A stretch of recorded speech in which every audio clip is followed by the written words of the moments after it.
Hey, it's Chris. Welcome to Square One Module 2. In this module, I'm going to help you understand why you may have cancer, why the rates of cancer have exploded, and help you identify the specific cancer causers in our world and in your life that you may need to address to help your body heal. 70 to 95% of cancers are caused by diet, lifestyle, and environment. The sad reality is that the cancer industry knows what's causing cancer, but they're not interested in prevention and they're not addressing the causes. They just want to treat the symptoms because that's where the money is. This is where you come in, because with education and action, you can identify and remove many of these potential cancer causers in your life. The more you can reduce your body's toxic load, the better your odds of preventing and healing cancer. Now, the first thing on a cancer patient's mind after a diagnosis is, why me? Why did this happen to me? How did I get cancer?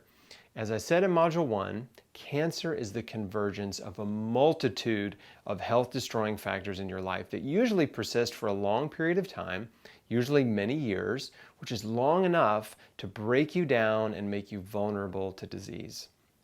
I also told you that if you have cancer, you should assume that the way you're living is killing you. Not to blame you or shame you, but to empower you to change your life. Many of these cancer-causing factors can be removed, and your risk of getting a recurrence or dying from cancer can be greatly reduced just by your choices. Your choices matter. Now, we know that cancer has been around for thousands of years because researchers have found a few mummies with evidence of cancer, but the rates of cancer exploded after the Industrial Revolution. If you look at the way that most of us live on the earth today, especially those of us that live in Western industrialized nations, we live a very different life than our ancestors. Our diet and lifestyle is different. Our work habits are different. Our recreation habits are different. Our entertainment habits are different. It's all totally different. For most people, their cancer wasn't caused by one thing. There may have been many instigators, but there were many other factors in their life that contributed to cancer's development. Years ago, a study was published which found that the rate of cancer among Japanese smokers was nearly 7 times lower than American smokers. Why? Well, 2 reasons. One is the Japanese diet and lifestyle is healthier and more protective. And 2, Japanese cigarettes may contain less toxic chemical additives than American cigarettes. A healthier diet and lifestyle and less toxic exposure equals less cancer. There are 3 pillars of health. 1 is our diet and lifestyle, 2, our environment, and 3 is stress. Now, these are broad categories and we're going to drill down into them, but just in the beginning, understand that diet and lifestyle, environment, and stress are the 3 main causes of cancer and most types of disease. Now, there are 2 different types of disease. First is infectious disease, which is caused by a virus, bacteria, parasite, or pathogen, and causes diseases like measles, herpes, malaria, influenza. Infectious diseases are also known as diseases of poverty. In impoverished nations, third world countries, infectious diseases are leading killers to this day, primarily because they haven't been educated on hygiene, they don't have good sanitation practices. People in third world countries are eating dirty food, drinking dirty water that's loaded with viruses, bacteria, and parasites. In the early 1900s, infectious diseases were the leading killer in the United States, causing roughly 1/3 of all deaths, mainly in children under 5. Today, infectious diseases cause less than 5% of deaths in the US. So we've made huge strides in eliminating infectious diseases, mainly because of sanitation and hygiene. Simple things like washing our food, washing our hands, public water treatment, and regulations that prevent contamination in food production. Now, the other type of disease is called chronic disease. Chronic disease is also known as Western disease and disease of affluence. The reason they call chronic diseases Western diseases is because when they first began to discover them, they were only happening in Western nations, in first world countries, in industrialized societies. Chronic disease includes heart disease, diabetes, multiple sclerosis, autoimmune disease. There are dozens of diseases that are categorized as Western diseases. Most cancers are considered to be Western diseases.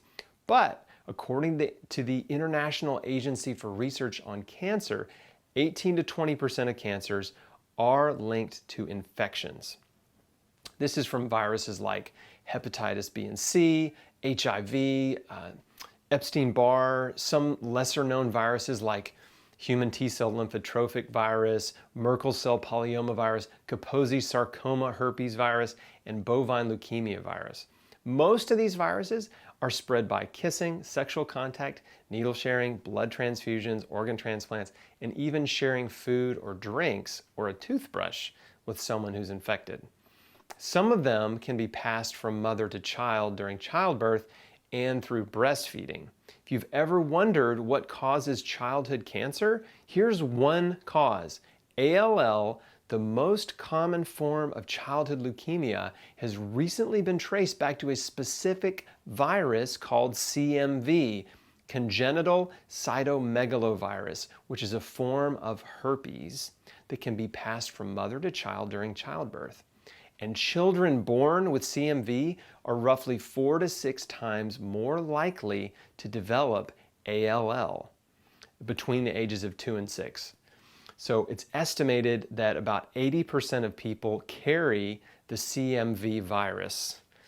So some viruses can't be avoided, but if you engage in risky behavior like promiscuous sex or needle drugs, your odds of contracting multiple cancer-causing viruses is much higher. But don't freak out. Not everyone who contracts these viruses will develop cancer. As long as your immune system is strong, your risk is low. But viruses can lay dormant in your body for many years and then flare up and cause a problem because your immune system became weakened or suppressed for a long period of time. So this is why the things that you can control, like your diet, lifestyle, environment, and stress, are so important. A healthy body can keep viruses in check. There's one virus on the list that's a little different from the rest and can be avoided. That's the bovine leukemia virus. Bovine leukemia virus is a cancer-causing virus found in cow's milk and meat. It's widespread. 80% of small dairy farms and 100% of large dairy farms were found to be infected with bovine leukemia virus when milk supplies were tested in 2007. Now, pasteurization should render this virus harmless in milk, but you can also contract it from eating undercooked beef, as in rare or medium rare. A 2003 study found that 74% of people tested had been previously exposed to bovine leukemia virus. Here's where it gets really interesting.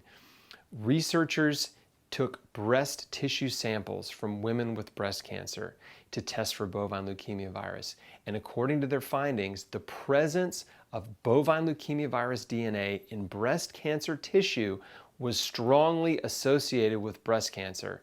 And as many as 37% of breast cancer cases may be attributable to bovine leukemia virus. This means over a third of breast cancers, that's over 80,000 cases a year, may be caused just by eating undercooked beef. H. pylori is a bacteria known to cause inflammation, ulcers, and stomach cancer. And the rate of H. pylori infection and stomach cancer is much higher in third world countries because of poor sanitation and hygiene practices. H. pylori also converts nitrites from cured meats into cancer-causing compounds in the gut. The top cancers in Western nations, lung cancer, colon cancer, breast cancer, prostate cancer, are considered to be Western cancers. Now, back to Japan. In 1955, the death rate for pancreatic cancer, leukemia, and lymphomas was 3 to 4 times lower than the US. The death rate for colon, prostate, breast, and ovarian cancers was 5 to 10 times lower. This was at a time when animal products accounted for less than 5% of the Japanese diet. Now, Japan is not an anomaly. There are many parts of the world with much lower rates of cancer than Western nations like the US, Canada, Europe, and Australia, especially where people are eating plant-based diets. You can actually go to a website called Globocan, and there's an interactive map that lets you see what the rates of any type of cancer in any country in the world are. And one example that may surprise you is Mexico. Mexico has half the overall cancer rates of the US. There are dozens of countries that have a third of the overall cancer rates of the US. And in more specific regions, it's even lower. There are over 20 African nations with a rate of colon cancer that's 5 times lower than the US. Mozambique is nearly 25 times lower. They don't have a genetic advantage. What they have is a diet and lifestyle advantage. They're living their lives in a different way, and they're eating foods that are protective. They're also not doing as many things that are destructive. Maintaining health requires doing two things simultaneously. Health is not doing things that are harmful to your body, and instead doing things that are beneficial to your body, like giving it the right fuel and raw materials that it needs to repair, regenerate, and detoxify. One of my heroes is Dr. Denis Burkitt. Dr. Burkitt was an Irish surgeon who worked in African hospitals in the 50s and 60s after World War II. During his time there, he noticed that many of the common diseases in the US, Europe, and even South Africa were virtually non-existent among the rural Africans. The doctors in rural Africa weren't seeing colon cancer or Crohn's disease or hemorrhoids or colitis or heart disease or diabetes or appendicitis. There's a long list of cancers and chronic diseases common to Western nations that they weren't seeing at all. Now, this compelled Burkitt to research not only the Africans, but other cultures around the world to figure out why their diet and lifestyles were protective against Western diseases like most cancers, heart disease, and diabetes. Burkitt observed that the rural Africans ate a diet that was very high in fiber. His hypothesis was that their high fiber diet was protective against colon cancer, heart disease, and many other Western diseases. And Burkitt's research is the reason dietary fiber became a household word in the 1970s. What we know now is it wasn't just the fiber. Like I said earlier, it was the things they were doing and the things they weren't doing that were producing optimal health for these people. So what were they doing? Well, the rural Africans were eating a diet that was very high in fiber. They were eating a starch-based diet, a plant-based diet. They weren't vegetarians or vegans. They were just people living in the African bush. They were living in small villages and they were eating whole foods from the earth.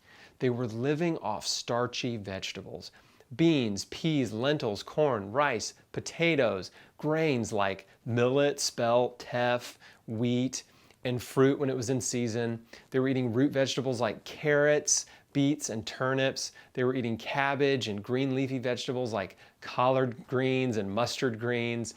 And they were eating very little meat and dairy. If you live in an African village, you don't have access to a grocery store to buy chicken or fish or beef whenever you felt like it. And there aren't any restaurants either, so if you wanted to eat meat, you had to kill an animal. You either had to catch it and kill it in the wild, or you had to kill an animal that you raised. If you raised chickens, you couldn't kill a chicken every night for dinner because you'd run out of chickens. So killing and eating the animals you raised was saved for special occasions.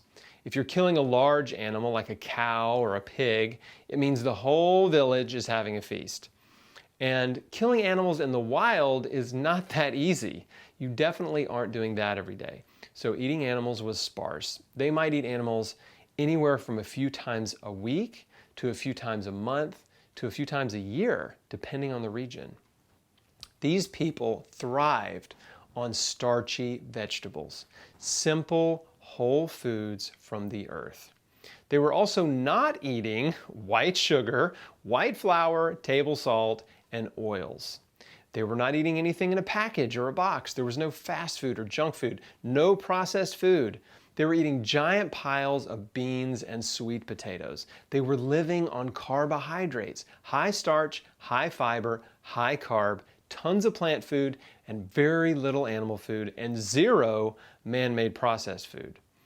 Western civilization consumes a ridiculous amount of meat, dairy, sugar, white flour, salt, and oils, not to mention all the artificial additives, preservatives, colors, flavors, taste enhancers, texture enhancers, and all the other junk they put in our food. The rural Africans also weren't eating any genetically modified food like GMO corn, soy, and canola, which are the three biggest GMO crops. 90% of the corn, soy, and canola grown in the US is GMO. If you pick up any fast food, junk food, or processed food and look at the ingredients, you're going to find corn, soy, and canola in almost all of it. So we're eating a lot of genetically modified food. Here's the GMO Cliff Notes. GMO crops are genetically modified to be resistant to weed killers like Roundup. The main ingredient in Roundup is glyphosate, which is classified as a probable carcinogen. And a major review of 44 scientific studies found that glyphosate exposure doubles a farmer's risk of non-Hodgkin's lymphoma because it disrupts normal white blood cell function and wrecks your immune system. But it's not just the farmers who need to worry because glyphosate can't be washed off. GMO crops that are sprayed with Roundup absorb the glyphosate and then you end up eating it. But wait, it gets worse. Farmers also spray glyphosate on non-GMO crops before they harvest to kill the crops and speed up the drying process. This includes conventionally grown wheat, millet, flax, rye, buckwheat, barley, oats, beans, peas, lentils, corn, potatoes, and more. Many experts now believe that widespread use of glyphosate, not grains, is the culprit behind the high rates of celiac, gluten intolerance, autoimmune disease, and many other digestive and physiological disorders. The rural Africans weren't eating any of the crazy stuff we're eating now, and they had really low rates of cancer, heart disease, diabetes, and many other Western diseases. That's proof that their diet and lifestyle was truly healthy. Here's a fun fact. Autopsies of our Paleolithic ancestors have consistently found starchy plant matter in their teeth and digestive tracts, like oats, not a belly full of bacon, butter, and coconut oil. Just like the rural Africans, population studies from China, India, the Middle East, Southeast Asia, and South America all show much lower rates of Western diseases. Those are the diets and lifestyles we should be imitating.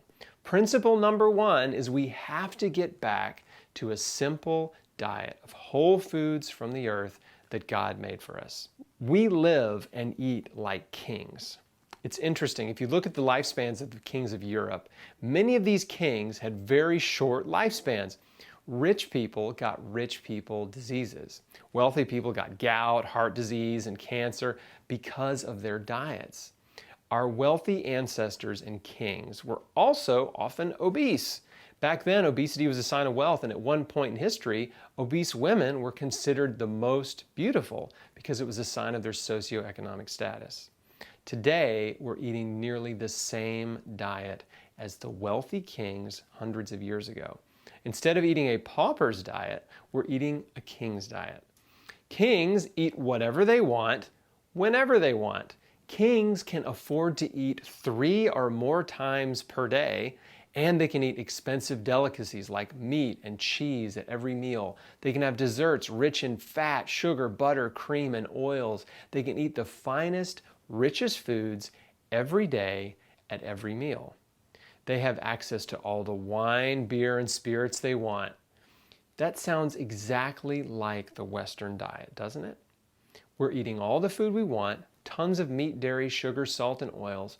But today, it's even worse because we have all the extra junk, the artificial additives, preservatives, flavors, and colors, and GMOs. Our modern diet is a king's diet, but worse. If you eat a king's diet, you're going to get king's diseases. I really want to hammer this home. You have to get back to a simple diet that is based on whole foods from the earth.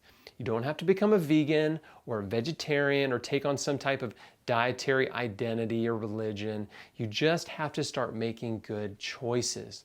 We want to mimic the healthiest people on earth. We can learn from successful people, right? If you want to be successful in business, you study and implement the habits of successful business people. If you want to live a long, healthy, chronic disease-free life, then you study and implement the habits of large populations of people that are living long, healthy, disease-free lives. One of my favorite books is The Blue Zones. The Blue Zones was a National Geographic project started by Dan Buettner, who took a team around the world to study specific regions with exceptionally long-living people. The goal was to learn the secrets to long life and to essentially reverse engineer longevity. They identified multiple regions called blue zones with the highest percentages of people living past 100. This includes Okinawa, Japan, Sardinia, Italy, the Greek island Icaria, and Nicoya, Costa Rica. And surprisingly, there is actually one American blue zone, Loma Linda, California. What Salt Lake City is to the Mormons, Loma Linda is to the Seventh-day Adventists. It's kind of like their headquarters. Half of Adventists are vegetarian and about 8% are vegan. And the strict Seventh-day Adventists in Loma Linda have a much longer lifespan than the average American. The men live 7 years longer than the average Californian man and have much lower rates of many Western diseases, all because of their healthy diet and lifestyle. Another example is the China study. This is the largest population study of its kind. They collected data on every province in China, millions of people, to measure their rates of disease and examine their diets. And the gist of the China study is that rural China has much lower rates of cancer and heart disease than the US, and they eat a plant-based diet. They eat tons of rice, vegetables, and fruit, and very little animal products. Another book I love is Healthy at 100 by my friend John Robbins, which also examines the diet and lifestyle habits of healthy, long-living people around the world. Those 3 books are wonderful reads if you want to get a global perspective on health and longevity. Truth is simple, and the simple truth is that our diet and lifestyle choices can promote health or disease. You can dig your grave with your teeth if you so choose. Hopefully, you're starting to understand that what you put in your mouth will either promote disease or promote health. We have to change what we put in our mouth first. Before you run off to a cancer clinic in Mexico, before you take 1 million supplements, before you do a bunch of weird therapies that may or may not help you, you have to change your diet.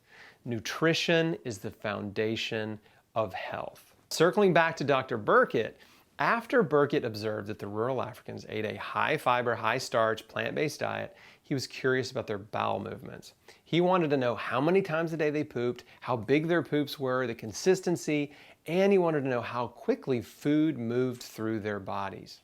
So he weighed their poops, and they were twice as big as American poops. And they were soft, more like a cow patty than a log. Then he added special dye to their meals to measure their transit time, and he discovered that their average transit time from mouth to anus was 30 hours, basically 1 day. And you can do the same thing with beets. Just eat a serving of beets with a meal, and then every time you poop, take a look at it, and at some point, your poop is going to be beet red. And it might scare you for a second, but don't worry, it's just the beets. And that's how you can measure your own bowel transit time.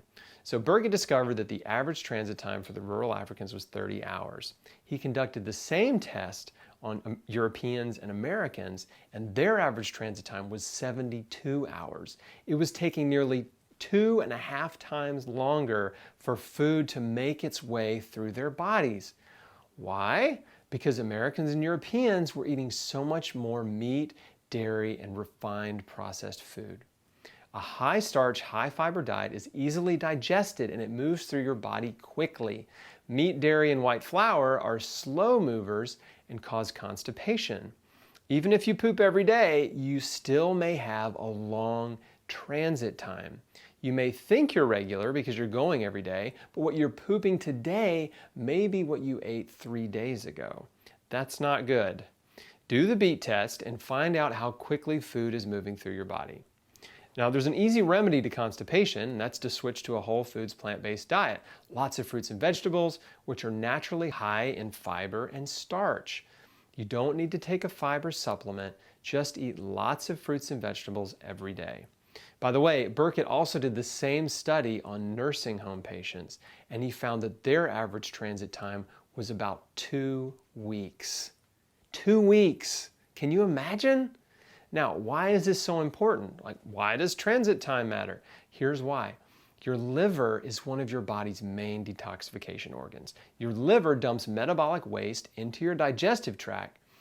When you eat food, whatever's not digested, like insoluble fiber, moves through your digestive tract and it absorbs that liver bile and carries it out the back door.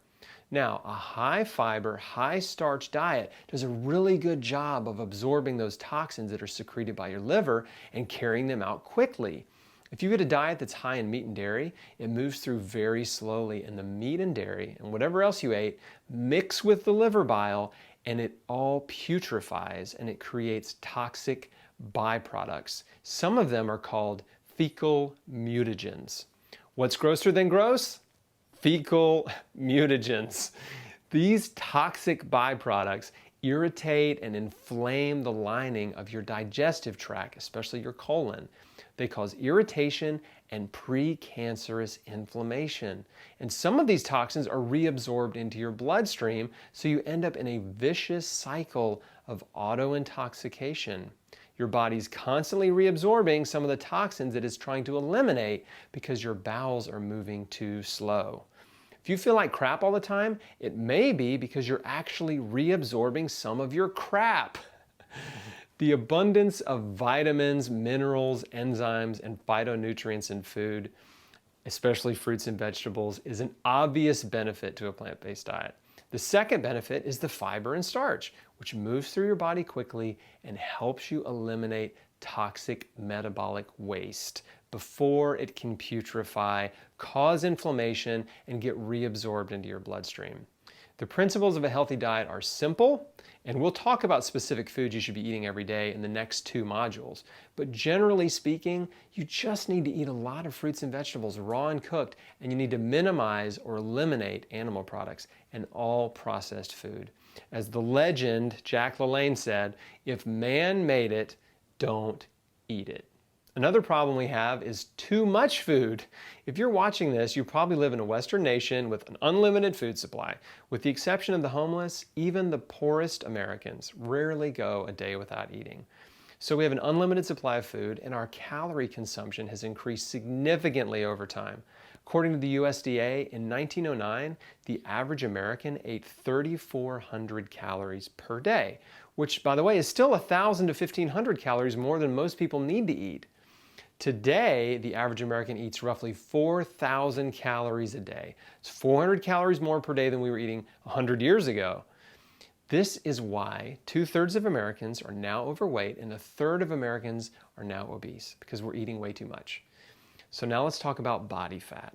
Food is fuel. It's a source of energy. We eat food primarily to give our bodies energy to function.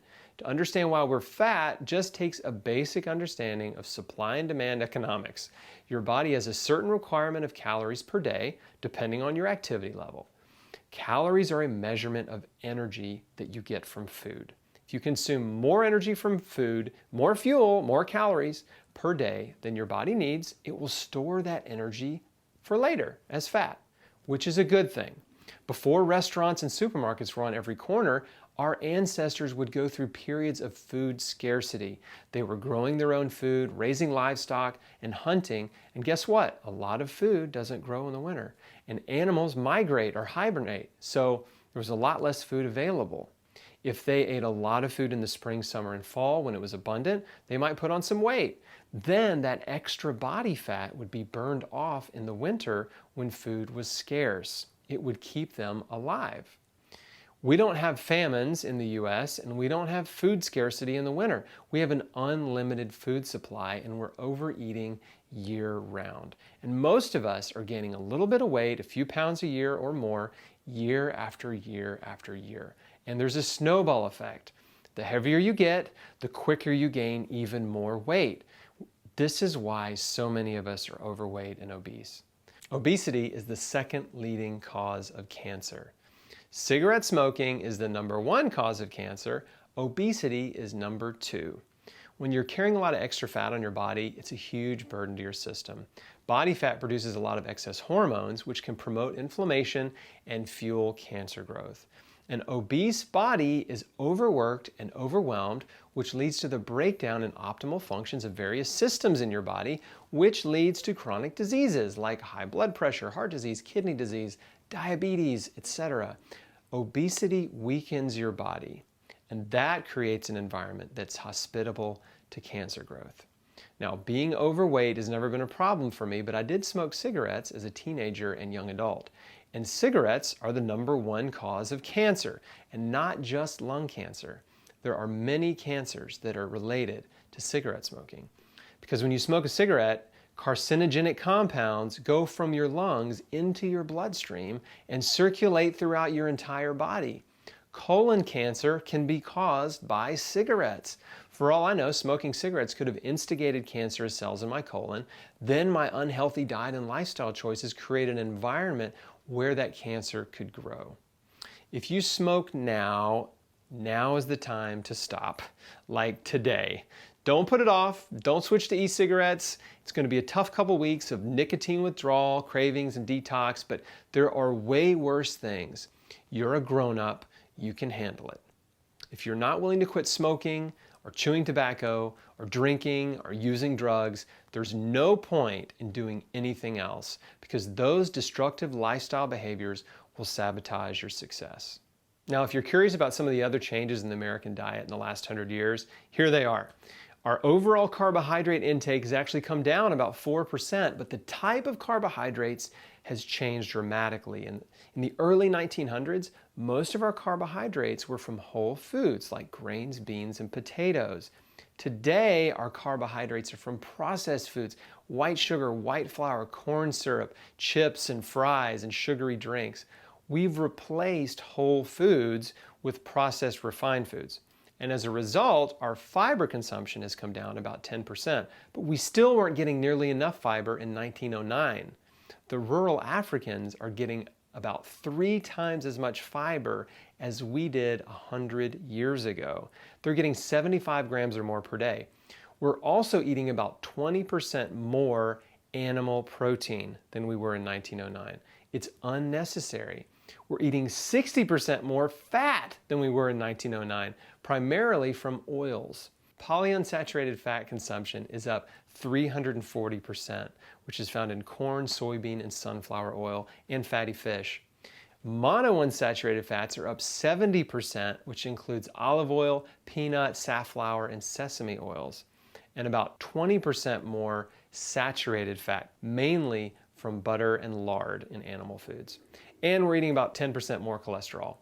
All totaled, our overall fat consumption is up 60% from excessive amounts of oils and animal foods. Now let's talk about why you need to eat organic food. When you eat conventional produce, you're eating pesticides, insecticides, fungicides, and herbicides like Roundup. Those are all toxic chemicals. They're poisoning you and injuring you a little bit every day. The USDA organic certification means that farmers did not use toxic chemicals to grow the food and that the food is not genetically modified. In January 2004, when I first started eating organic, it was really expensive and there was only one store in town, Whole Foods. Today, most major grocery stores have organic produce. Things have improved a lot and the prices have come down. But yes, making the switch from junk food and fast food to organic fruits and vegetables will cost you more money each week. But whatever sacrifices you need to make to afford it are worth it. We lived in a small 2-bedroom, 1-bath house. We didn't have cable. We didn't have running water. Just kidding. And we lived very frugally at that time because I decided that the most important thing I could spend my money on was on my food.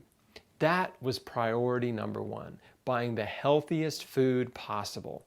I want you to have that same mental shift. An investment in your health is one of the best investments you can make. Eating healthy now is much cheaper than getting sick. It's much cheaper to buy organic pesticide-free produce than it is to pay a hospital bill.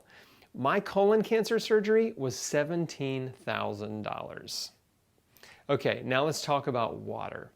In most Western nations, we're blessed to have clean water to drink. It's clean in the sense that it's treated to kill harmful bacteria and parasites, but it can still be toxic. Most cities in America are drinking water with chlorine and fluoride added.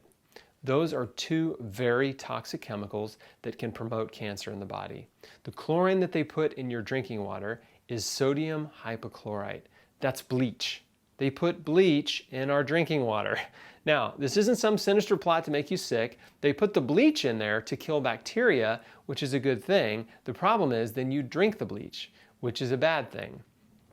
You've got to filter your drinking water. Fluoride is also completely unnecessary. It was added to our drinking water as a public health effort when producers of fluoride, which was a toxic byproduct of industrial aluminum manufacturing and the phosphate fertilizer industry, convinced the government that we would have healthier teeth if they added fluoride to our water supply. It's completely unnecessary and does not make your teeth healthier. In fact, our family has not consumed fluoridated water, with the exception of the occasional water fountain or in a restaurant, in 12 years. And guess what? No cavities. We've also used fluoride-free toothpaste for 12 years. No cavities. I went to the dentist in November 2016 for the first time in 5 years, and he raved about my teeth. Healthy teeth come from a healthy diet. You will get all the fluoride you need from eating a whole foods plant-based diet, rich in fruits and vegetables. So you've got to filter your water. Besides chlorine and fluoride, there's all kinds of pollution in our water supply, from industrial waste runoff, pesticide and fertilizer runoff from commercial agriculture, and from the large-scale chicken, beef, and pork farms where they're pumping these animals full of antibiotics, and then the animal waste runs off into the water supply. Not to mention the lead and rust components from the pipes that may be bringing water to your house. There are hundreds of potential contaminants in our water supply, even if you have well water. So I highly recommend you invest in a really good filtration system. Most water filters remove very little. They remove some chlorine and some heavy solids, but that's about it. So reverse osmosis and distillers remove pretty much everything. But if you do a little research on the popular faucet filters and pitcher filters, you'll find that they don't filter much at all. In 2004, I bought a countertop distiller. I used it for many years. Eventually it started leaking and I switched to a Berkey water filter. The reason I like the Berkey, it removes 99.9% of hundreds of contaminants, and it has a fluoride attachment that removes 95% of fluoride and arsenic, which is another cancer causer.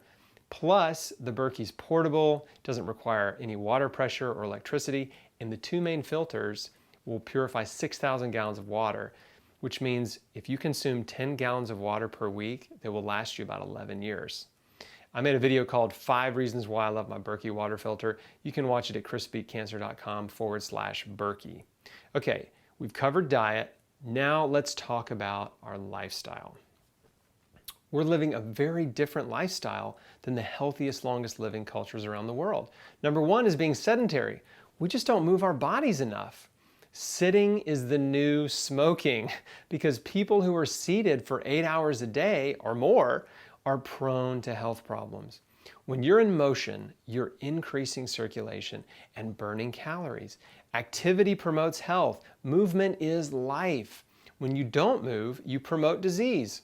There's a very simple solution to this. You just have to move more. Take the stairs instead of the elevator every day. Walk, run, hike, dance, do yoga, rock climb, do karate. Any extra movement you can do will help you. You've got to move your body every day. I'll cover this in detail in the exercise and rest module, including the best exercise for your immune system, how much exercise you need each day, the types of exercise you want to avoid, and how to get optimal healing sleep. Another destructive lifestyle habit is substance abuse. Alcohol and illegal drug abuse are obvious health destroyers, but prescription drug use can be as well.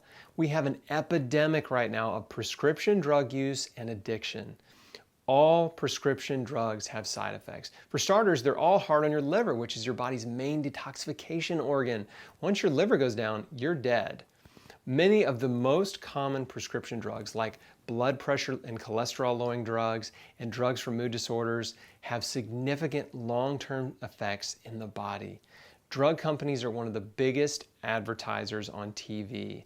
And if you pay attention to the drug commercials, it's not uncommon to hear in the disclosure that many of these drugs may cause certain types of cancer. This includes birth control drugs, fertility drugs, psychiatric drugs, digestive disorder drugs, and hormone replacement therapy. Any prescription drug could be suspect. Read the warning labels carefully. If you're taking multiple prescription drugs, then your odds are even higher because there's a synergistic toxicity that happens when in your body when you're taking multiple drugs. Something else you need to know. There are over 100 prescription drugs that inhibit the production of melatonin, which is one of the most powerful anti-cancer hormones in your body. Melatonin stops cancer growth, but it's only produced at night when you sleep. This is also why it's common for people who take prescription drugs to suffer from insomnia. Even if you don't take prescription drugs, if you stay up late every night, you're not getting good quality healing sleep. If you're a workaholic and you're working 18 hours a day and getting 6 hours of sleep or less, then you're chronically sleep deprived and your health will suffer for it. Melatonin is a key component of cancer prevention and healing.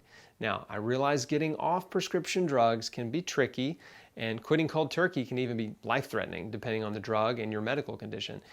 If that's your situation, I want to encourage you to share this goal with your doctor who can work with you to hopefully reduce some of your doses now and help you get off prescription drugs over time as your health improves. Remember, you might feel lousy for a week or more while you're breaking your body's dependence on prescription drugs. But once your body fully detoxifies and adapts to functioning without drugs, you will feel good again. Okay, so let's recap. The diet and lifestyle habits that promote cancer are smoking, drinking, illegal drug use, prescription drug use, being sedentary, and lack of sleep. I eliminated every negative lifestyle habit in my life. For some of you, this may sound like a daunting task, but don't be overwhelmed. I did it, and you can do it too. And I'm going to walk you through it step by step in the rest of the Square One course. Circling back to what I said at the beginning of this module, there are 3 pillars of health: your diet and lifestyle, your environment, and stress. So let's talk about factor number 2, environmental pollution. We live in a world full of toxic chemicals. There are over 80,000 man-made chemicals in our environment. Thousands of new chemicals are approved every year by the government, and many of these chemicals do not have adequate safety testing. Some of them are known carcinogens. Many of them are industrial and agricultural chemicals, and some are pharmaceutical drugs like certain chemo drugs. We're being bombarded with cancer-causing industrial chemicals. Next, we've got toxic pollutants in our environment, like air pollution from automobile and industrial exhaust. LA has a notorious smog problem from pollution, but you may be surprised to know that American cities don't even crack the top 1,000 most polluted cities on Earth, according to the WHO. Cities in India, Saudi Arabia, China, and Russia have some of the worst pollution. But it doesn't take much to make you sick. So it's important to take a look at your environment. Do you live in a polluted area? Are you breathing toxic fumes? We used to think that living out in the country was a healthy place to live. Not necessarily. If you're surrounded by conventional farmland, then you're bombarded with toxic pesticides, herbicides, fungicides, and fertilizers. You may work in a toxic environment. If you work in a factory around industrial chemicals, paints, varnishes, solvents, and plastics, and you're breathing in smoke and fumes every day, these are potential cancer causers. If you're a mechanic working around gas, oil, lubricants, antifreeze, engine exhaust, Even hairdressers have elevated rates of cancer because they're breathing the fumes from bleaches, dyes, straighteners, hairspray, nail polish, all of the chemicals in beauty products. Even working in a print shop or a copy place where you're breathing printer ink all day long could be hazardous. Dry cleaning chemicals are notoriously toxic.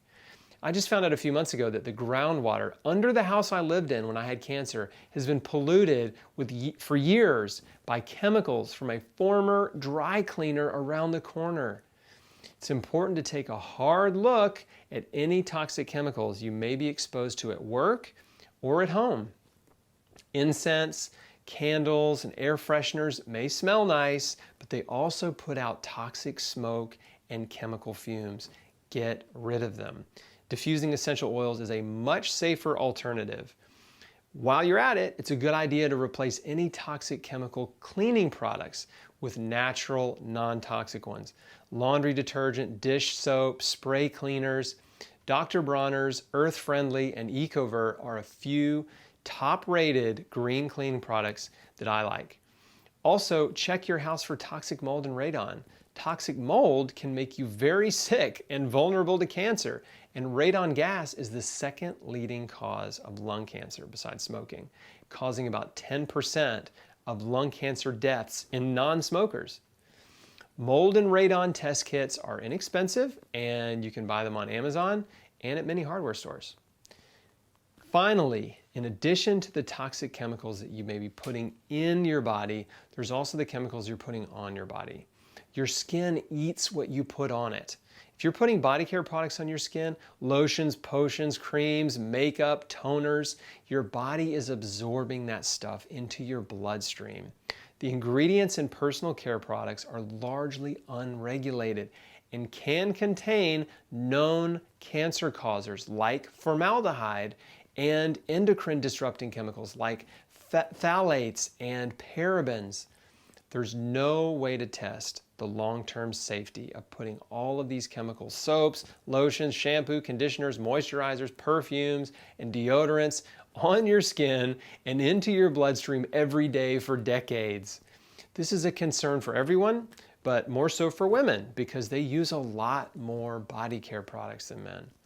So your best bet is to switch to verified, non-toxic brands and use as little as possible. Healthy, beautiful skin is created by your diet from the inside out. You can research non-toxic skincare, makeup, and cleaning products on the Environmental Working Group website. That's ewg.org.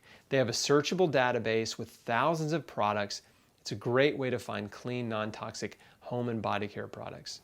If you have cancer, or if you want to prevent cancer, you need to reduce your toxic load as much as possible. Every little bit helps.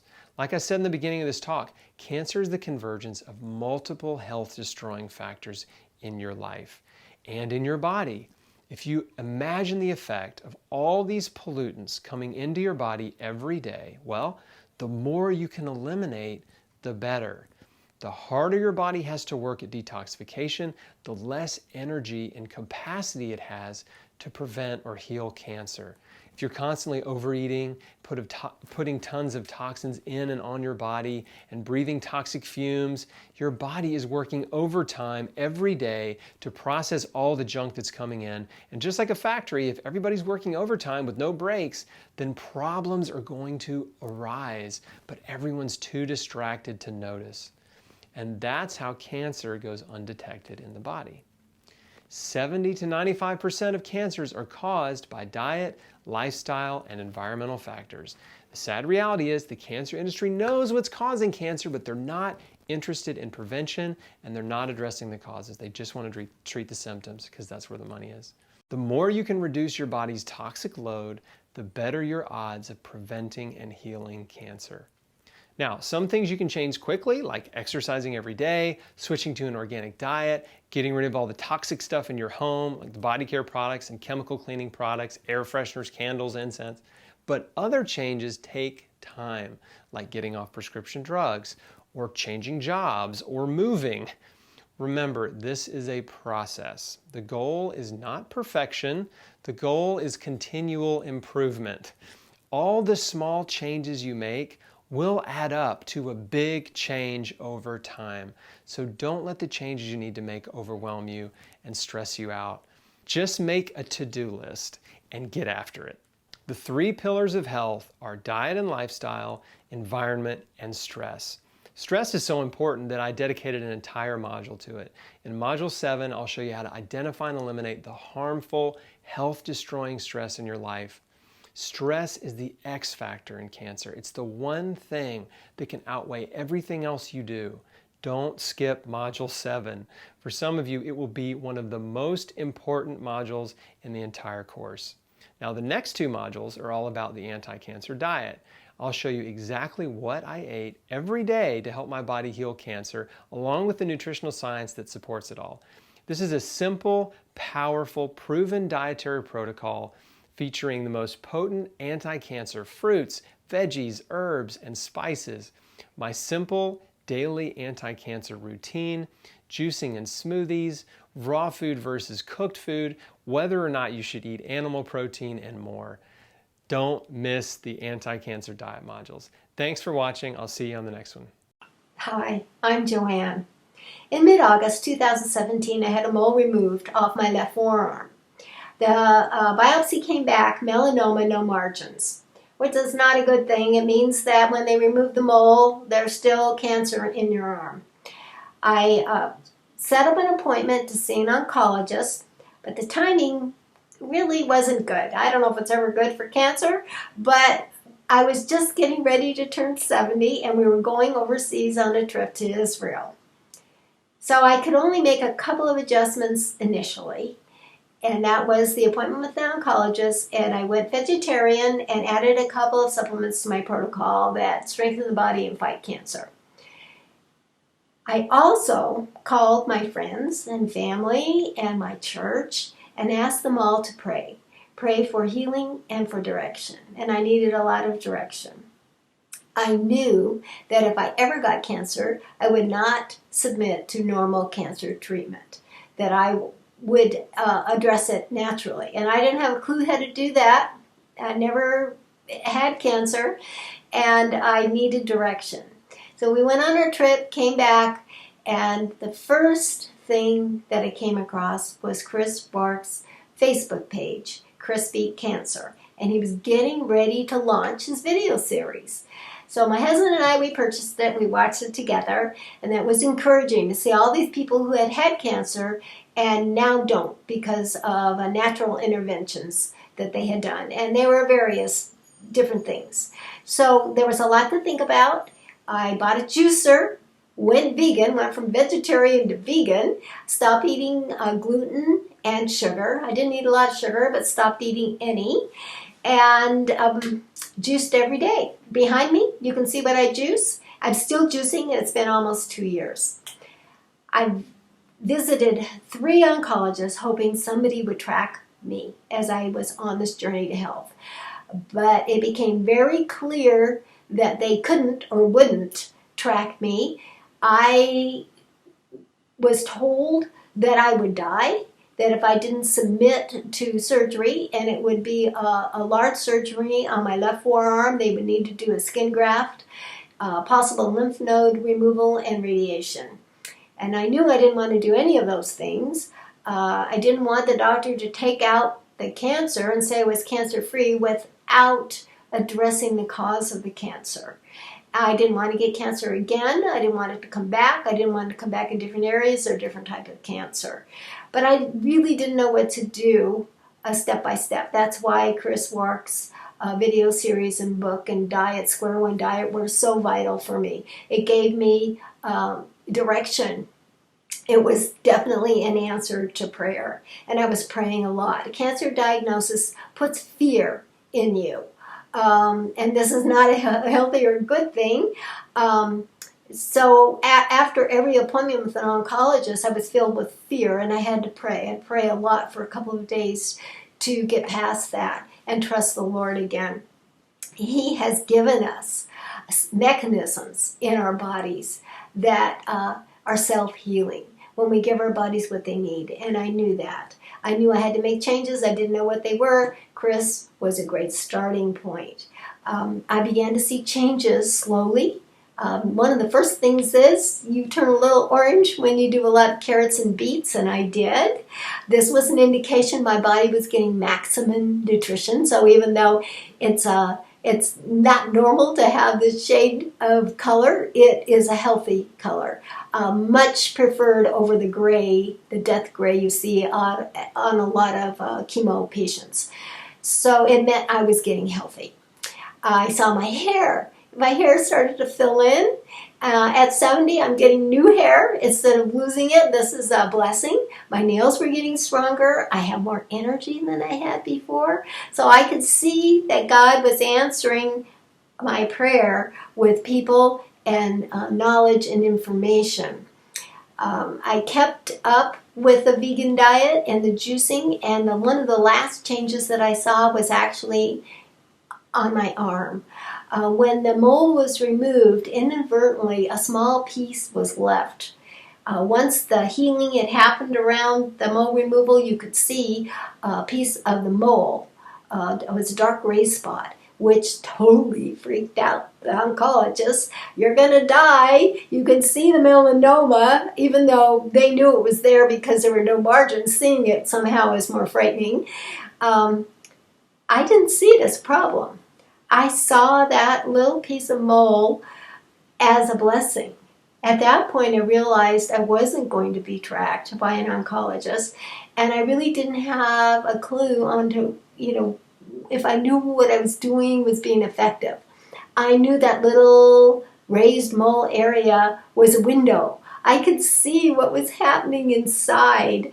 So I watched it. Not a lot happened. Initially, all those other things happened first. Then the mole flattened. It was still black. It was still there. The little bit further on, it turned brown. And then a month or so after that, it was gone. And I couldn't even see it with a magnifying glass. This was just about a year after my diagnosis. I went to see my GP after the first of the year, and I thanked him. I thanked him for leaving that little piece of mole. I said, that was my window. I could tell what I was doing, if it was having any effect on me or the melanoma by that little piece of mole that was still visible. It was a blessing to me. I did see a dermatologist. I'd seen one after I was diagnosed, and I almost didn't go again. And I thought, I need to go. I need to show them that area that had the melanoma is totally clear, and I did. And he affirmed it also. I thank God every day for the people He's given me in my life, the people that care about me and love me and pray for me, and for God's direction every step of my way. He was with me. I thank God for Chris and what he's doing. His interviews with people who have overcome cancer are very inspiring. They're affirming, especially when you're stepping out on your own and don't have a lot of medical support. It's good to hear that other people have gotten well using diet and nutrition and other natural methods. So I am blessed beyond measure.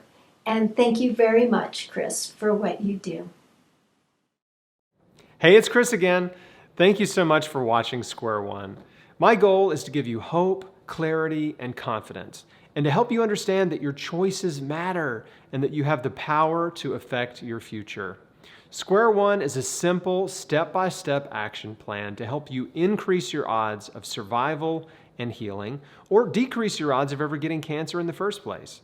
I created this course to serve you.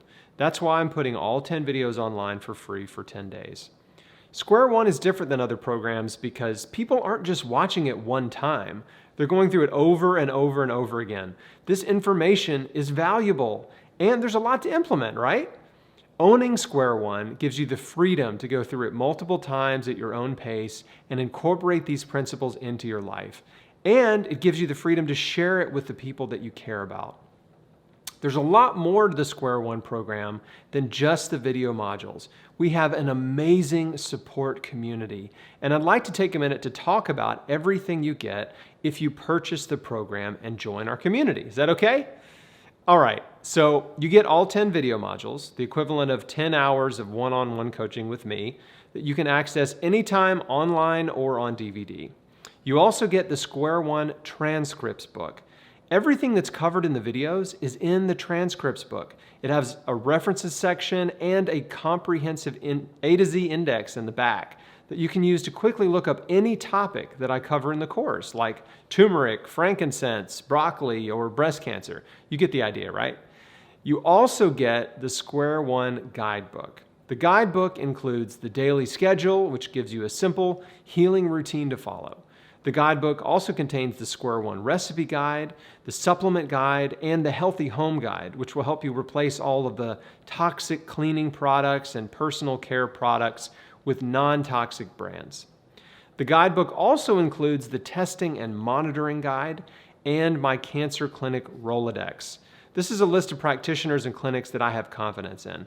If you or someone you know ever decides to go to a clinic, this will be a great resource for you. You also get the Square One audiobook, so you can listen to this program anywhere you are. In addition to all that, you're going to get 7 bonuses. Bonus number 1 is you get access to the private Q&As that I do for Square One members every month for the next 6 months. So every month I get on a live video call with members of the Square One community and I answer as many of your questions as I can in 2 hours. It's really fun and everyone always has a great time. Bonus number 2 is the Cancer Answers ebook. This book contains answers to the most commonly asked questions that I've gotten from Square One members over the years. The third bonus, and the best part about Square One, is access to our private online support group, which is full of amazing people who have healed or are in the process of healing cancer holistically. Nearly every week, people are sharing testimonials of healing. Blood work is improving. Tumors are shrinking or disappearing. Scans are coming back clear. It's amazing. When I was diagnosed with cancer, there were no holistic cancer support groups where I live or on the internet. I had to go through this thing all alone back in 2004. But in the Square One support group, you will get so much love, encouragement, inspiration, and resources. And lifetime access to our support group is included when you buy the program and become a part of the Square One community today. On top of all that, you'll also get access to my Kitchen Masterclass, my Dinners with Chris series, and my Water Fasting Masterclass, all for free. Okay, the last bonus I'm going to give you is a digital buddy pass. I hope you've been taking notes on all these bonuses. The digital buddy pass allows you to give online access to the Square One program to someone you care about, to another cancer patient or a family member or friend, and they'll have lifetime online access to the entire program just like you. So it's 2 for the price of 1. Okay, so those are the 7 bonuses worth over $600 that are included when you get started right now. Now, I should mention that there are 3 different options to owning Square One. There's a digital package, which gives you lifetime access to the program in our online membership site. There's a physical package, which gives you all the videos on DVD, printed copies of the transcripts book and guidebook, and the downloadable audiobook. And then there's the combo, which is the most popular package, and it includes everything. Online access to Square One and our membership site, plus we ship you the DVDs and the guidebooks. Okay, so those are your 3 options. Right now, during the 10-day free screening, the Square One program is 50% off. But after the free screening ends, the 50% discount goes away and the price goes back up. So if you want to own the Square One program forever, now's the best time to get it before the price goes back up. The last thing I have to mention is the guarantee. Square One comes with a 6-month, 100% satisfaction guarantee. If any time in the next 6 months you decide Square One isn't for you, just let me know and I'll give you a full refund minus shipping. I know how expensive cancer can get, and there's a lot of stuff you need to spend money on, healthy food, supplements, treatments, and all kinds of stuff. And I don't want you to have any concerns that the Square One program won't help you or that you can't do it. And 6 months gives you plenty of time to go through the course multiple times, to get in our support group, to get on the live Q&A calls, and really immerse yourself in this life-changing process. So you have no financial risk whatsoever. Okay, so you get a 50% discount right now and a 6-month money-back guarantee, but the discount ends when the free screening ends. Just click the button below this video to jump on it now before the price goes back up. If you need any help, just click the chat button on the bottom right or the link at the bottom of this page. I've got an amazing team of support angels ready to help you. Thank you so much for watching, and I'll see you on the next module.